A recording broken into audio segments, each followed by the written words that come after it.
True or false? The Norwegian breakaway ship is longer than the Eiffel Tower's height. I mean, you could always Google the answer, but then where is the fun in that?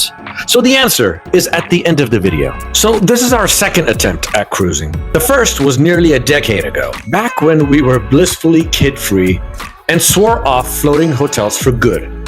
Yet, here we are, giving it another shot, this time with a 4-year-old in tow.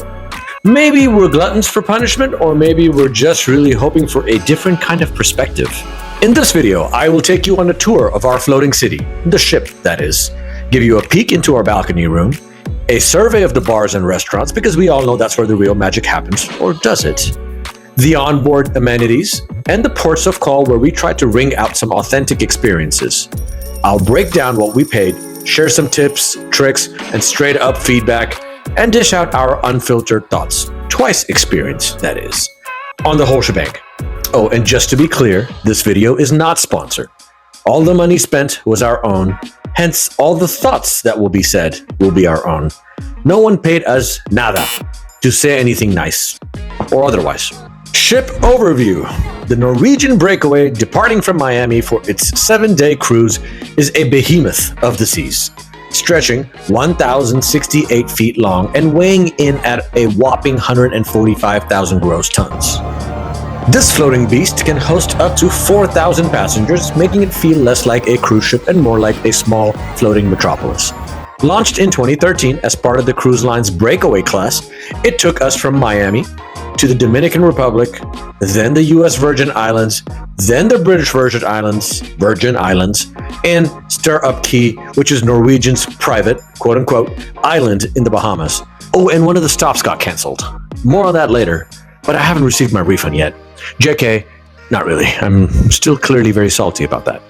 With 18 decks, towering above the waves, the Breakaway isn't just a ship, it's a marvel of modern engineering. Norwegian Cruise Line boasts 19 active ships, with the oldest dating back to 1998 and the newest built in 2023. On average, a Norwegian ship is 14 years old, and the median build rate, last I checked, for their fleet is 2007. As for the Breakaway, it features around 20 restaurants, 15 bars, a bunch of activities, shows, and other amenities like an included kids club, which was a huge bonus. The onboarding process was a breeze and extremely organized, thanks to the instructions provided on email, as well as the crew's crisp instructions once we got there, making us wonder if they were secretly auditioning for a role in a high-end efficiency training video. Our Uber dropped us off at the Norwegian's port at North Cruise Boulevard in Miami, where a big sign reading NCL welcomes you. The luggage guy swiftly took our pre-tagged bags, because Norwegian believes in DIY luggage prep, and with the confidence of a man who has seen it all, firmly suggested a tip, which I handed over right away, no questions asked. Inside, we breezed through back check and headed to what looked like a cruise-themed DMB counter to get our cruise cards for our family of 3. From there, more cruise staff pointed us in the right direction, sending us on a mini marathon to find our room. By the time we reached it, we had already covered enough ground to confirm that this ship could probably apply for its own zip code. Our room with a balcony. The Norwegian Breakaway's balcony room feels like a compact studio at sea. The bed is comfortable enough, and the space manages to feel somewhat open, if open means you can turn around without bumping your nose into a wall. And given the size of my nose, I've got to think about these kind of things, you know? But no injuries. This is what I was looking forward to the most. And the balcony is the highlight, offering fresh air, ocean views, and prime seating for those who crave sunrises, sunsets, and extended glances at the different ports of arrival or departure. There's a TV and a fridge and a sitting area that can cleverly turn into a bed. Storage space, both in the room and the bathroom, is decent, enough to keep things organized without playing a game of suitcase Tetris. Although parents, you're probably still going to have to do that. Overall, it covers the basics quite well. Our room was in the middle of the ship, aka midship, which is considered the most stable area for the ship. If the balcony room isn't for you, the Breakaway offers a range of options, from compact studios for solo travelers to quote-unquote the haven. a private luxury area within the ship with its own keycard. The Haven comes with exclusive perks like a 24-hour butler, a private sun deck, and its own lounge, its own restaurant.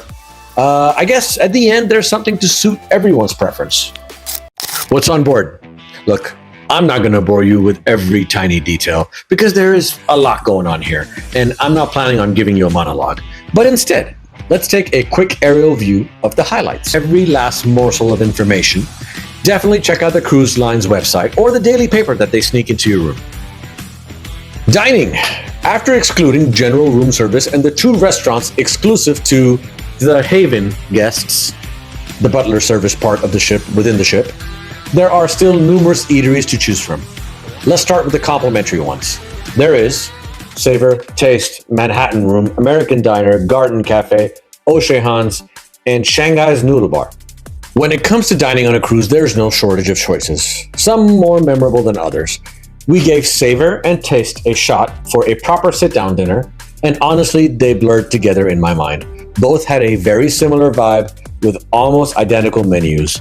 At this point, I couldn't tell you which is which. Then there's O'Sheahan's, a bar and restaurant with an Irish pub feel, perfect for a casual bite, with food served 24 hours daily. I did like that, by the way. And if you're in the mood for something a bit more American, the properly named quote-unquote American Diner serves up contemporary comfort food, 50s style diner type. Either spot was anything to write home about, but they did the trick when we were looking for a quick, no-fuss meal. Now here's where I spill a little more truth. Despite my usual aversions to buffets, I found myself drawn to the Garden Cafe, more often than I care to admit. Yes, the Vegas-style buffet setup had its appeal, conveniently located near the pool with a constantly changing variety of food. As a parent with a kid that loves the pool and doesn't leave the pool, it was highly convenient, and I got a lot of meals in. Actually, we all did. At the Garden Cafe, 1 minute you're diving into some flavorful Indian dishes, the next you're enjoying Mediterranean or Italian or eggs. And here's a little montage of all of our Garden Cafe moments. Okay, now taste test. Chicken biryani. Hello, yeah. Review from a snob. Raita. Biryani. Bite. Needs a little more salt. Needs to be a little more spicy for my taste. Chicken is good. I mean, I think non-biryani snobs or those that do not know what biryani really is are going to enjoy this. But good. It's easy to see why we kept coming back for more. Specialty dining. These are the pay-to-play a la carte restaurants. We've got Cagney Steakhouse, La Cucina or Cucina, not sure which one, Teppanyaki, La Bistro, Ocean Blue, The Raw Bar, Wasabi, and Moderno Churrascaria. Our package included a couple of specialty dining options, so we decided to try La Cucina, anyway, and Moderno Churrascaria. Sadly, no clips of La Cucina exist because my Android phone decided to take a 2-hour dip in the pool. It still works, which is more than I can say for some of the pasta. Churrascaria on the Breakaway is a Brazilian steakhouse on a mission to test your love for meat. Servers wander around with skewers of beef, chicken, lamb, basically anything that once roamed a field, until you wave the white flag or tell them, nope, no more. Some cuts were juicy and flavorful, while others tasted like they were charred by an over-enthusiastic grill master. Overall, both spots were decent, a little bit better than the complimentary restaurants, and there were a few more memorable bites here and there. And no, this is not me being bougie. I have eaten termites and rodents. I am just calling it like it is. While not exactly dining, the ship also has a bake shop for when you need a sugar hit. Think macarons, chocolate bonbons, gourmet cupcakes, etc. There's also dolce gelato, which is great for keeping the kiddos busy with scoops of gelato as their parents enjoy an adult beverage or 2 or 3. Bars and lounges. The Breakaway is basically a floating paradise for anyone who's ever said, I could use a drink. In fact, that applies to any cruise ship that I can think of. There are bars and lounges for every mood at the Breakaway, from casual poolside hangouts to quirky themed spots. The Ice Bar, which is their novelty bar, is a cool standout bar literally kept at 17 degrees Fahrenheit with ice sculptures and frosty cocktails. It's a fun gimmick, but you'll probably be reaching for a hot toddy after 10 minutes. If you prefer your drink without a side of hypothermia, Malting's Whiskey Bar and the Atrium Bar, and there's another bar nearby, have you covered with a more traditional vibe. Brewhouse has craft beer lovers sorted, while Shaker's Cocktail Bar shakes up the classics. That one was my personal favorite. The Sunset Bar is perfect for those who want to drink with a view, and Bar 21 is there for when you need a break from losing money at the casino. In total, there are 15 bars, not counting the specialty ones that need a pass in quote-unquote the Haven. And I'm not counting the Starbucks coffee bar either, because who counts that? Naturally, I tried them all. Research purposes, of course. Shaker's Cocktail Bar and Spice H2O on one of the upper decks quickly became my go-to spots. The drinks were much better. And heads up, like the food, many of the drink options repeat across the bars, so don't expect a wildly different experience at each. Entertainment. The Breakaway's entertainment is diverse, with Broadway-style shows like Burn the Floor, which I watched, by the way, and I liked. The Breakaway Theater hosts performances daily. Comedy fans will enjoy the Headliners Comedy Club, and music lovers can check out Howl at the Moon for dueling pianos, also held at the Headliners Comedy Club, as far as I know. And then, of course, you have a casino. A whole floor is almost dedicated to it.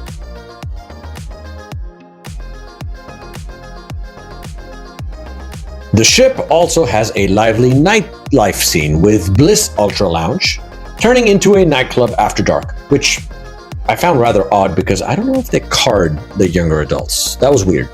And Spice H2O, which is one of the upper deck bars, and that has an adult-only outdoor space that hosts themed parties and has a pretty cool bar. Activities. Daytime activities on the Norwegian Breakaway cater to all ages, ensuring everyone finds something enjoyable. The Aqua Park is a highlight, featuring multiple water slides, including the exhilarating freefall slide for those seeking an adrenaline rush. The Sports Complex is a hub of activity, offering a ropes course, mini golf, a basketball court. There was also a jogging trail somewhere over there. And then somewhere down there, I also encountered a library where I saw folks playing board games too. For younger guests, you have the Splash Academy Kids Club, providing a fun-filled environment with a variety of engaging activities. And then there was also an arcade, which kept my little one quite busy and emptied my wallet a little bit faster than I had imagined. Teens also have their own dedicated space at the Entourage, where they can hang out and enjoy activities tailored just for them. The ship also has a spa called the Mandara Spa, offering an array of indulgent treatments, including access to thermal suites and a salt room. Fitness enthusiasts will appreciate the well-equipped fitness center. This one shocked me because it was huge. Divided into two rooms, one for cardio, the other for lifting, stretching, and yoga. It had everything needed to stay active while on vacation as you stuffed your mouth with burgers, pasta, and all sorts of food. Onboard shopping. I'm not going to spend too much time here. All I'm going to say is that the ship also has duty-free shopping options for jewelry, fragrances, and whatnot. Let's move to the next section. The stops. All right, let's go over each stop on our trip. I'll highlight my favorite moments at each location and explain why they stood out to me. To streamline things, I'm going to combine my first and last days in Miami into a single overview, since Miami was our port of call. Miami is the epitome of cool. Every visit seems to up the ante. We spent a good chunk of time at South Beach, immersing ourselves in the beach's vibrant atmosphere. We stayed at the Good Time Hotel before our cruise, and then at Royal Palm South Beach after returning. I won't dwell too much on the Royal Palm. It's memorable mostly for its complete lack of anything to complain about, if that makes any sense. Now, the Good Time Hotel, on the other hand, was a real highlight. Owned by Pharrell Williams and David Grutman, it was like staying in a music video, minus the excessive choreography. The room was on the cozy side, but the overall vibe was larger than life. The hotel featured an incredible bar, a fantastic pool with a weekend pool party, which as a dad with a kid who wasn't allowed in, I sadly missed. I did use the pool for a little while though. And then after that, we went to the beach. The hotel also had a CrossFit style gym with monkey bars. Let's just say I got my workout and my monkey bars fix all in one place. It was a hit with the kiddo too, which made bedtime a tad bit easier. When we weren't sleeping or swimming, we were eating and drinking like it was our job. And let's just say we took our work very seriously. Here's a rundown of some of the highlights with a life highlight, not just a Miami highlight at the very end. At Barahona, El Patio, we had tapas so memorable they could write their own memoir. Esquina Cubana blessed us with beef empanadas so crispy, it was like they were made out of potato chips. But the real stars were Chalan on the beach, where the beef and seafood menu seemed to stretch longer than a telenovela plot. Finally, Mercado de la Pesquería on Española Way. That meal was entirely fantastic, but that tableside tiramisu. Let's just say it has forever changed my relationship with tiramisu. It wasn't just tiramisu, it was a religious experience. Out of this world. Sensational. Next up, Dominican Republic. We docked in Puerto Plata, Dominican Republic, fresh off our Norwegian cruise with a single mission. What was it? To find the perfect beach for an all-day lounge fest. Playa Dorada was our home for the day. I wanted to stay here for 2 straight days, but then, cruises. We gave the pricey cruise excursions and Taino Bay taxis a hard pass, earning some serious side eye from the locals. Instead, we channeled our inner bargain hunter, an inbuilt skill for those raised in Africa, like yours truly. We then hopped into an Uber and struck a deal with our driver. $40 for a round trip to Playa Dorada, which was a 20-minute drive with bonus historical pit stops, which we skipped. The experienced traveler wit paid off, and we saved nearly $100 or more. The folks, especially the taxi drivers at the port, did not like what we did one bit. Playa Dorada is a slice of paradise with its beautiful waters and stunning hilly backdrop, accentuated by gorgeous cloudwork. The beach boasts minimal vendors, and best of all, it's free to use. We settled at Ocean Breeze, a charming restaurant/bar that provided us with 2 chairs and an umbrella for just $15. Along the coast, you'll find serene pockets perfect for chilling, where the crystal clear water provides a refreshing contrast to the scorching sun. What I know so far is that it's a very long line of just coast and beach. And I think I can see the continuation over there. Hang on. So this is Jack's Tar Beach, Tony's Beach is that way, and then I believe there's a more public section of Playa Dorada over there. I could be wrong. This is my first time here, but this is what Google Maps is telling me. So I'm gonna go by simply somewhat concrete information that is provided by Google Maps. There is a cluster of shops along the beach where I bought my rash guard, then bonded with some shopkeepers, earning a shot of Mama Juana, a Dominican specialty made with rum, red wine, honey, and various herbs. It's also an aphrodisiac. I found out later. Don't ask why. And I also got me a free Cohiba cigar because I am such a gentleman. Keep in mind, the other side of the beach was stunning too, but the restaurants and bars there were reserved for members, hotel guests, or day pass holders. Our side was open to all though. Not complaining, but as an aimless wanderer, it was a bit inconvenient until I bribed a bar employee. Problem solved. We returned back to the port an hour before the ship's departure and spent time relaxing at Taino Bay. It was fun, although it's pricey looking. It's a newly constructed cruise port with shops, restaurants, and a pool. Norwegian's second stop was the US Virgin Islands, bringing us back to St. Thomas after 3 years. Not much has changed, except I've probably lost a few brain cells and my kid grew up in the meantime. We grabbed a taxi to Koki Beach and it was great to see it again. Still as stunning as we left it. Unfortunately, we couldn't stick around past sunset this time like we did several years ago. Apparently, cruise ships aren't cool with come back whenever vibes. Who knew? With cruise ships in port, Koki Beach gets packed, so you'll need to put on your bargaining hat to snag a chair and an umbrella. Don't let them squeeze you for more than $20, heads up. Nostalgic memories here at USVI St. Thomas. We were here about 4 years ago and stayed at Margaritaville right across the street. I'll show you 1 second. Stunning island, by the way. Beautiful waters, amazing culture, pretty decent food. Hospitality-wise, it leaves a little to ask for, but you'll run into some really nice people here and there. The wife went diving while I decided to skip the dive trip thanks to time constraints and a itty-bitty common cold. And instead, I stuck around with a beer in hand watching the kiddo and the pelicans compete for the best dives. When the wifey got back, I did my usual wandering, exploring the shoreline and shooting the breeze with some locals. It was a beautiful stop, making me reminisce about the not-so-distant past. Okay, new word. Say boat. But Next stop was Tortola, British Virgin Islands. We kicked things off with a cab ride to Brewers Bay, enticed by tales of serene beaches, but instead found ourselves facing wild waves and even wilder roosters. The waves were a bit too much for my 4-year-old. If it were just me, I might have enjoyed catching a wave or two with a side of rooster curry. So we wisely switched gears and headed to another beach called Cane Garden Bay. On the way to a Kenyan-owned beach shack that we had spotted, I know, quite surprising, right?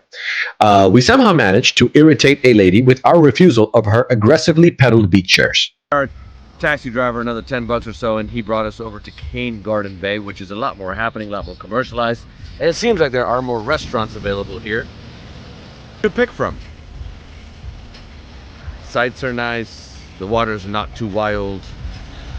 I see painkillers and beer and lobster thermidor available here, which I am very much looking forward to trying. And then over there, I'm being told She didn't take rejection so well, but we kept moving and found ourselves at Paradise and Restaurant next door. That was the Kenyan-owned place that I told you about. There, the smiles were big, and the insistence, thankfully, was not. A little heads up. Customer service on the island isn't exactly hitting any high notes. It's got that familiar U.S. Virgin Islands touch. Hospitality can feel a little bit frosty, so come prepared. But if you're lucky, like of all places, you'll also run into a few gems whose warmth more than makes up for it. We spent a blissful 4 to 5 hours at Cane Garden Bay, drinking, eating, and swimming. It had all the makings of a perfect day. Pleasant walks along the shoreline and serene waves on the quieter end of the beach. Good music filled the air, and there was even a swing set that lured you in from 50 feet offshore, because no beach day is truly complete without a bit of over-the-water swinging for that extra touch of adventure.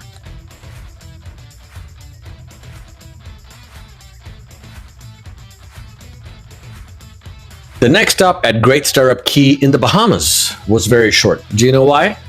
That's because it didn't happen. It got cancelled. And yes, I am still very salty about it. And that is because the ship does not have a pier there. So getting to the island requires a tender boat. But the weather wasn't feeling cooperative, and that stop got cancelled faster than my plans for a beach day. Mother Nature wins as always. I say when the ship advertises the Stirrup Cay next time, maybe it should be followed with a parentheses, which says maybe, comma, if weather permits. Just my thoughts. Okay, let's talk cost. And the cost does not include what was spent on the stops. And mind you, we didn't take any cruise offered excursions either. So we shelled out around $5,000 for a family of 3 for 7 days on this trip. We paid extra because we are very crappy planners, but great on the fly. Pro tip, booking early and as early as you can save you a nice chunk of change. Or you can join us in paying for the privilege of last-minute decision-making. Either way, the experience is worth it, but if you can plan ahead, your wallet will thank you. Some tips and reminders that I can think of that other people may not tell you, and these go in no certain order. Here we go. 1. Choose your room wisely. If you're prone to seasickness or just prefer a smoother ride, book a room midship. It's the most stable part of the ship. The back of the ship is your second best bet, while the front tends to feel the most movement. Bring your own medicine and essentials. Anything in the ship's convenience store, whether it's seasickness pills, pain relievers, or sunscreen, come with a huge markup. Bring your own and avoid paying a small fortune for hemorrhoidal cream. A tube of aloe. Book specialty dining early. The specialty restaurants on the Breakaway can fill up fast. If you have your heart set on a certain dining experience, make reservations as soon as you can, either before boarding or immediately upon arrival.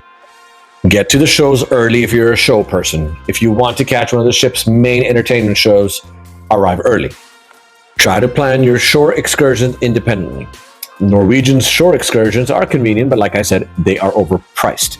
Doing a little bit of research beforehand can lead you to a reputable local tour that offers a very similar experience for way less.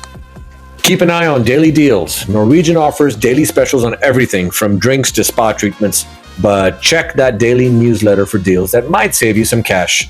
And that newsletter is going to be found in your room every day. If it's not there, let the staff know. Okay, likes and dislikes, unfiltered. Let's start with the likes first, okay? Number one, the washy-washy guy at the Garden Cafe. Dude's a star. You come across him, you will absolutely love him, and you'll see why he's a star.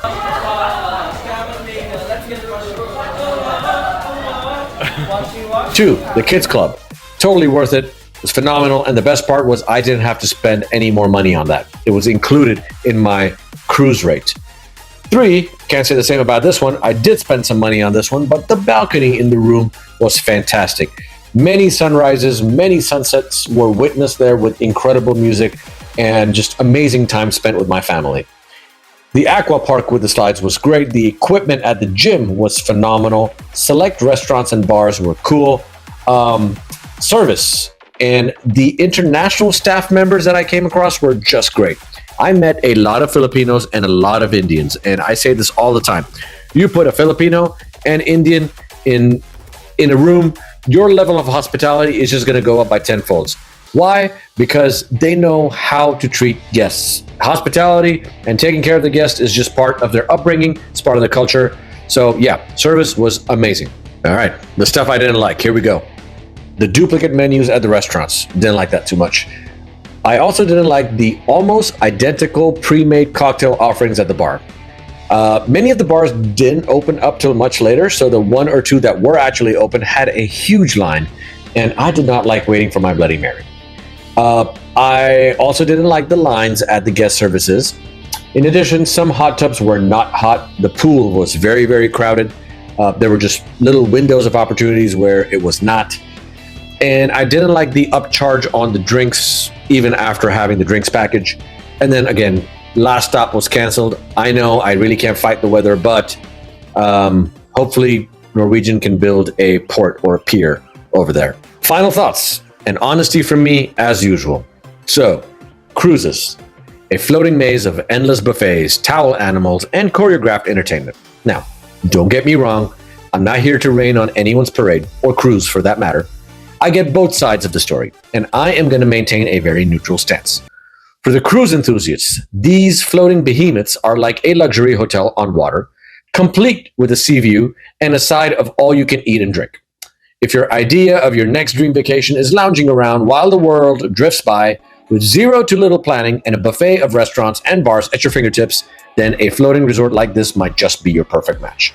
But for a wanderer like me, who's used to the unpredictable whims of Uber drivers and the freedom of just wheeled explorations, it felt like being stuck in a high seas version of Groundhog Day. Just to be clear, the ship is absolutely stunning, crafted with precision, amazing detail, and a serious focus on guest experience. And as mentioned earlier, this was our second cruise. My wife and I wondered if parenthood had changed us, but it seems not so much has.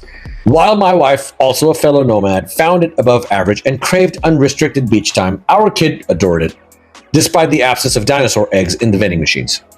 Folks who know me know that I'm a free spirit. I tried going with the flow on this cruise, but ended up paying a lot to have my liberty taken away. Let's just say this experiment won't be getting a sequel anytime soon. The answer to my opening question, is the Norwegian Breakaway ship longer than the Eiffel Tower's height? It's not, but it's a very, very close call. The Eiffel Tower is 1,083 feet tall, while the ship itself is 1,068 feet tall. Just a smidge shorter, but super impressive, I must say. Thank you for being here, and I'll see you later.